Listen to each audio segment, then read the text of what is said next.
Welcome everyone, Dylan Gemelli here today with a brand new video for you. I got a really good topic today.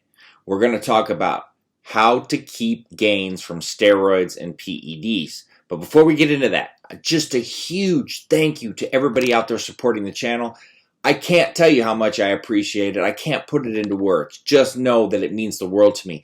Now, if you haven't yet, subscribe to the channel. Click that bell icon so you don't miss any of the content. Otherwise, YouTube won't notify you when I put out some new videos. Also, click that like button if you're enjoying the videos. And make sure, too, when you see the videos in the opening, you'll see some podcast links. Follow those and subscribe to them. Spotify, Apple. You can follow me there, too. All of my videos here are put into podcast form. So, let's get into today's topic. How to keep or maintain gains from steroids and PEDs. Now, disclaimer, I'm not telling you that you're going to keep all of your gains from steroids especially. There's other PEDs that you might have a better chance of keeping gains from, albeit they might not be as big a gains. Now, first and foremost, this is going to be dependent on what kind of cycle that you're running. For instance, if you're using something like D-ball, for example, you have to understand and know that going into that cycle that you may gain a ton of weight, but chances of keeping that are few and far between. A lot of that is water weight. A lot of that is going to come off. Now, that does not negate the fact that you can still keep some of it, because you most certainly can. One of the things that I see passed around all the time is that you'll never keep any gains, and if you run a post-cycle therapy, you're not going to do this and that. You might as well just jump on TRT.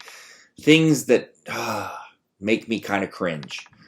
I've tried to be more understanding and see people's point of view on where they're coming from, and I get it. I do get it. It's wrong, but I get it. And when I say it's wrong, I don't think that that kind of advice should be thrown out and given to people. Look, every single one of us makes our own decisions. I'm not your dad. I'm not trying to be your dad. And plenty of other people that, do YouTube videos, they're not trying to be your dad. There's a lot of good people that do videos out there. I say it's wrong because you should not just tell everybody that that's the thing that they should do with their life. Not everybody wants to be on TRT. And in fact, you can keep gains without just jumping onto TRT and cruising and things of that nature. Like I said, it depends on a lot of things. The first being what you're running. There's a probability or likelihood of keeping gains more with lighter compounds that aren't as hard on you or not, estrogen filled, that are going to load you up with a bunch of water. Now look, when we're talking about strength especially, you got to understand that strength gains are going to drop off. You're not going to feel that same godlike feeling that you're going to feel, especially with certain compounds. That's not what I'm talking about here. When I'm talking about gains, I'm talking more so like on the size gains. I'm not saying that you got to lose all the strength you gained. No. But you're gaining strength at a rapid rate and a drastic rate for some people. That's not going to continue. But some of that strength can still be kept. The main reason that people tend to lose gains is because their post-cycle therapy is just insufficient. That, for me, is the number one culprit of losing gains. I'll see this post a lot. Well, I'm just doing a classic Nova or classic Clomid or Nova and Clomid PCT. That's great. Those are major, major parts of a post-cycle therapy, but that is not a full and complete PCT. I can't get into that in this video. I've already done a video on the perfect post-cycle therapy where I fully break down what you need to do in PCT and why. So please watch that. But that is essential. So I really, really would want to make sure that everybody watches that video and understands the importance and then correlates it with this video where I'm telling you that that is the main reason why people have such a hard time maintaining gains, is their post-cycle therapy is just not good enough. Aside from that, it's misdosing or running things too high and causing yourself a ton of side effects that are unnecessary. I see people saying, oh, you got to run a gram a week of testosterone. No, you don't. In fact, that's going to be a hindrance to you. While the gains might be bigger, you're going to have more problems. And the more problems you have, think about this. When you're on cycle, you want to be in the gym. You want to be working out. You want to feel good. That's what part of the cycling experience is all about. But if you're running yourself down with side effects, and I've done a video in the past, like on my experience with Superdrol, which I just cringe at the thought, but that's what I'm talking about, where I didn't even want to get out of bed. So it makes it hard, to get anywhere on your cycle. Now, I'm not saying all steroids do that to you, but if you start running these crazy doses and running 5, 6, 7 different compounds at high doses and having this side effect and that side effect and that side effect, before you know it, you can't even work out.